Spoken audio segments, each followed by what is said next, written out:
Hello කොහොමද ඔයාලට? අද අපි යන්නේ ඩුබායි රිවර්ලන්ඩ් වලට. අපි යමුකෝ ඉස්සරහට අපිට මොනවද බලන්න තියෙන්නේ කියලා. මෙන්න මෙතන ඉස්සරහ තියෙනවා රොබෝ කොෆී මැෂින් එකක්. මේකේ රොබෝ තමයි අපිට ඕන කොෆී එක අපිට හදලා දෙන්නේ. ඔයාලට පුළුවන් මේ රිවර්ලන්ඩ් එක බලන්න එන්න ඉබර්න් බතුතා මෙට්‍රෝ එක බැහැලා DPR වන් බස් එක අරගෙන මෙතැන්ට එන්න පුළුවන්. මම ලොකේෂන් එක පල්ලෙහා දාන්නම්. මේකේ ටිකට් එක වෙන්නේ දිරාම් 30ක්. ඒක කවුන්ටර්ස් වලින් ගන්නත් පුළුවන්. නැත්නම් ඔයාලට එන්න කලින් ඔන්ලයින් ගන්නත් පුළුවන්. මේක ඇරලා තියෙන්නේ ඇත්තම කියනවා නම් උදේ 10 ඉඳන් රෑ 11 වෙනකන්. මෙන්න මේ ඉස්සරහ තියෙනවා ලෝකේ විශාලම ක්ෂීරපායි LED මූර්තිය.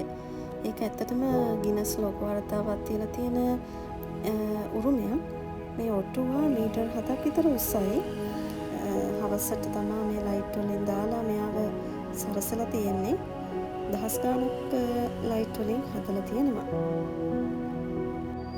මේක ඇත්තටම පොඩි ළමයිට ශ්‍රී ලංකාවේ ගොඩාක් තැන් තියෙනවා. පේනවනේ කෘතිම විදිහට මෙයාලා මේ හිම මේ වටන එක තමයි මෙතන කරන්නේ.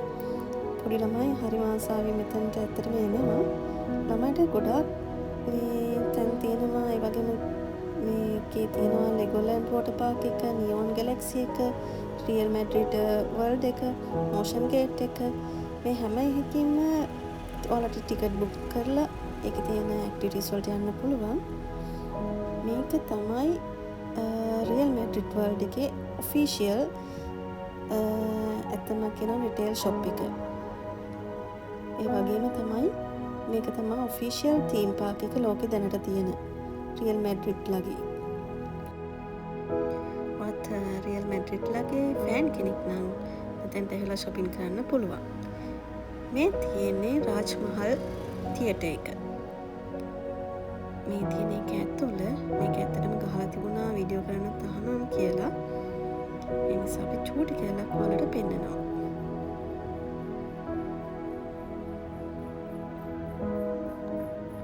මේක ඔයාලට ඇත්තටම ටිකට් බුක් කරන්න පුළුවන් ඔන්ලයින්. ඒ වගේම මේක ඇනුවල් පාස් එකක් තියෙනවා. එතකොට ඇනුවල් පාස් එක ගත්තාම ඔයාලට ඇඩිෂනල් එන්ට්‍රි ටිකට්ස් වලට අමතරව වියදමක් කරන්න ඕනේ නැහැ. දැක්කනේ මෙන්න මේ වගේ පොඩි තැන් තියෙනවා කෑම කන්න. ඒ වගේම ගොඩාක් රෙස්ටුරන්ට්ස් කැෆේස් තියෙනවා. මේ තියෙන ලෙගෝලෑන්ඩ් එක මේකට වෙනම ටිකට් එක ගන්න ඕනේ. මෙන්න මෙතන තිබුණා බෝට් රයිඩ් එකක්. එක්කෙනෙක්ට දිරාම් 40යි.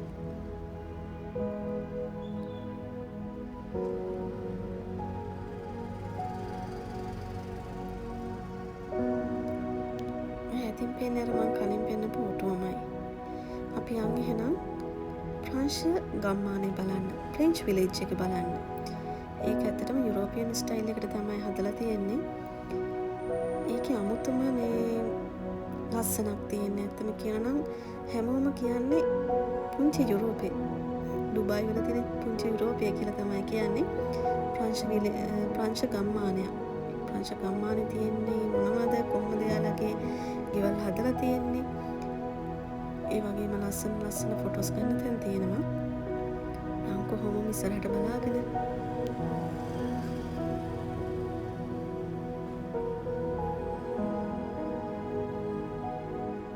මේක ඇත්තටම ඇවිදගෙන යනකොට අපිට එයාලගේ ආකිටෙක්චර් එක ගොඩනැගිලි හදලා තියෙන විදිය, ලයිෆ් ස්ටයිල් එක, ඒ වගේම මේකේ තියෙන එක කැෆේස්, රෙස්ටුරන්ට් ඒවා ඇත්තටම අපිට පුළුවන් එයාලගේ ඒ සංස්කෘතියට අදාළ දේවල් try කරලා බලන්න පුළුවන්.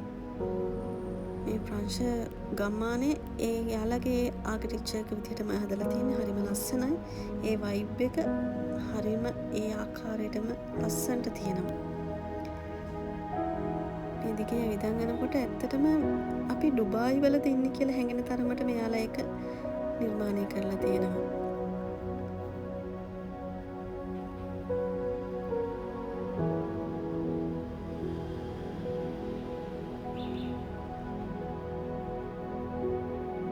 පේනවනේ දවට පිටාව.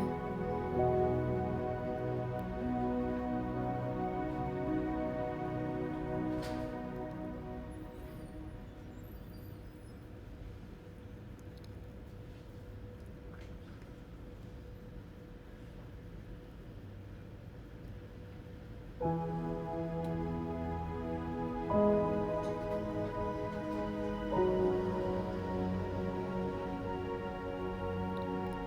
නම් මාළු නැහැ. හැබැයි වතුර ටික නම් හරිම පිරිසුදුට තියෙනවා.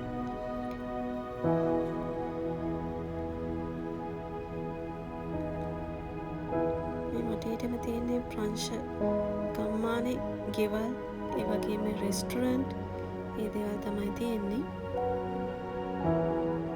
ඔයාලට නිදහසේ ඇවිල්ලා ඇවිදලා කරලා යන්න පුළුවන්.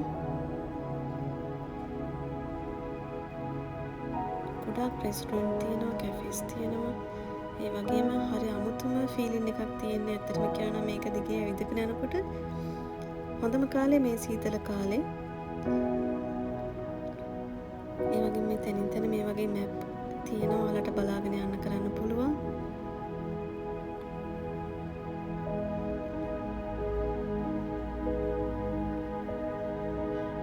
ඉතින් අපි පාලමුඩට ගියාම මේ වටේට පේන හැටි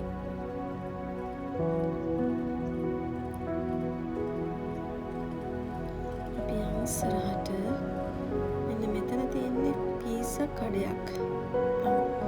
මේ හරිය හැමතැනම ගහලා තියෙනවා මේ ප්‍රී වයිෆයි කියලා. සමහරට වයිෆයි ප්‍රී වෙන්න ඇති. මේ තියෙන්නේ මං කිව්ව පීසා කඩේ.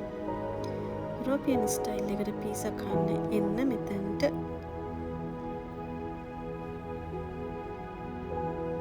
අපි යමු ඉස්සරහට. මේ දැක්කද? වයිෆයි ෆ්‍රී කියලා ගහලා තියෙනවා.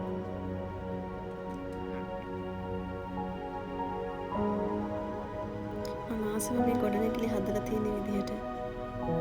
හරිම ලස්සනයි.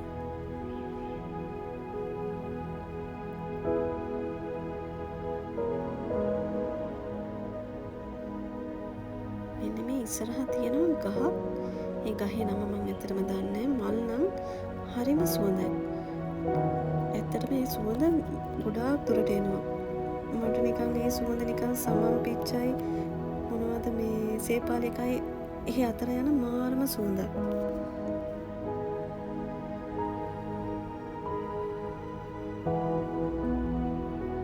අපි යමු දැන් මෝෂන් ගේට් දිහාවට.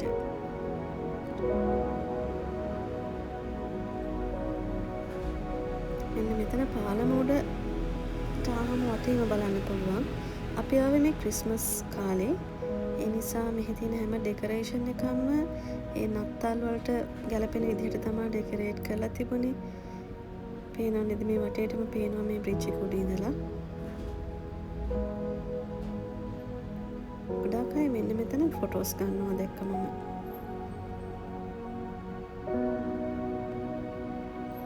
මේ තියෙන්නේ මිනි වර්ල්ඩ් එක. මිනි වර්ල්ඩ් එක අපි පාලමුඩ ඉඳන් බලද්දි මම ඔයාලට මේක මිනි වර්ල්ඩ් එක ඇතුළට ගිහිල්ලා එකින් එක පෙන්නන්න. මේ තියෙන පාලමුඩ ඉඳන් පේන විදිය. මේක ඇත්තටම තීම් පාක්ස් තියෙනවා. ඒක වෙන වෙනම ගන්න ඕනේ. අපි ආවේ රිවර්ලන්ඩ් එකට ඩිරම් 30ක අරගෙන විතරයි. අනිත් ඒවාට වෙන වෙනම ගන්න ඕනේ පැකේජස්. මේ තියෙන්නේ මිනි වර්ල්ඩ්. මේකට නොමිලේ යන්න පුළුවන්. ෆ්‍රී ඇක්සස් තියෙන මිනි වර්ල්ඩ් එකට.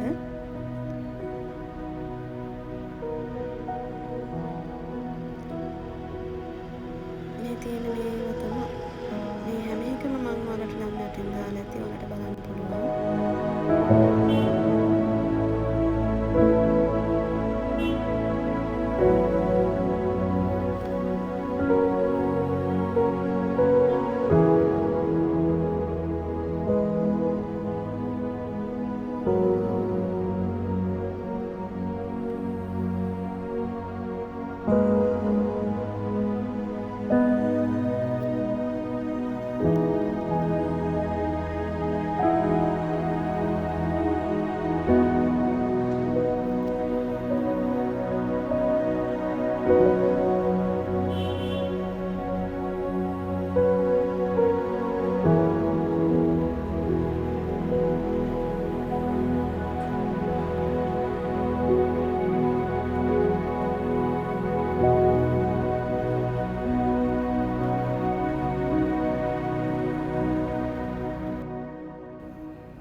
මේ පැත්ත සම්පූර්ණයෙන්ම පිරලා තියෙන මේ ඩයිනෝසරස්ලගේ. මේක ඇත්තටම පොඩි ළමයිට මැජිකල් පැත්තක්. මේ තියෙන්නේ T-Rex Adventure Restaurant එක. මේ රෙස්ටුරන්ට් එකට වලට යන්න පුළුවන්. මේක ඇත්තටම පොඩි ළමයිට හොඳ එක්ස්පීරියන්ස් එකක් ගන්න හොඳ රෙස්ටුරන්ට් එකක්. විශේෂයෙන්ම පොඩි ළමයිට.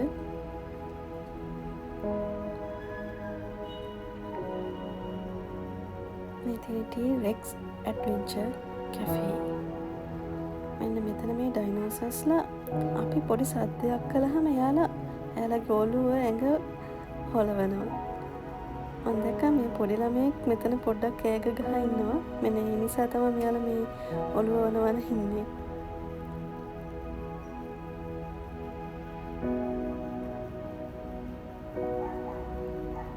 මේ ඉන්නේ මංකෝ පොඩි ළමයා. මෙතෙන්ට ඇවිල්ලා එක සද්ද දදා හිටියා. අපි යමු දැන් ඉස්සරහට. මම ඈත තියා දැක්කා ලේසර් ෂෝ එකක් ඉස්සරහ තිබුණේ. ඒ හැමතැනම සරසලා තියෙන ක්‍රිස්මස් එකට. ක්‍රිස්මස් මේ ළඟ නිසා කලින් සරසලා තිබිලා තියෙන්නේ හැලෝවින් වගේ තීම් එකට. මෙන්න මේ ඉස්සරහ තිබුණා. අපි අනිත් පැත්තෙන් බැලුවේ. මේකේ තව එක ප්‍රෝග්‍රෑම්ස් තියෙනවා. ඒවා ඉතින් ඔයාලට ඒවා විදමක් නැතුව බලන්න පුළුවන්.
අපි එහෙනම් මේ වීඩියෝ එක මෙතනින් අවසන් කරනවා. ඊළඟ වීඩියෝ එකෙන් අපි ඔයාලව නැවත හම්බෙමු. එහෙනම් ඔයාලා මේක ඉතින් චුට්ටක් බලන්න. අමතක කරන්න එපා මගේ channel එක subscribe කරන්න, comment කරන්න, share කරන්න. එහෙනම් හැමෝටම සුබ දවසක්. Thank you. Bye.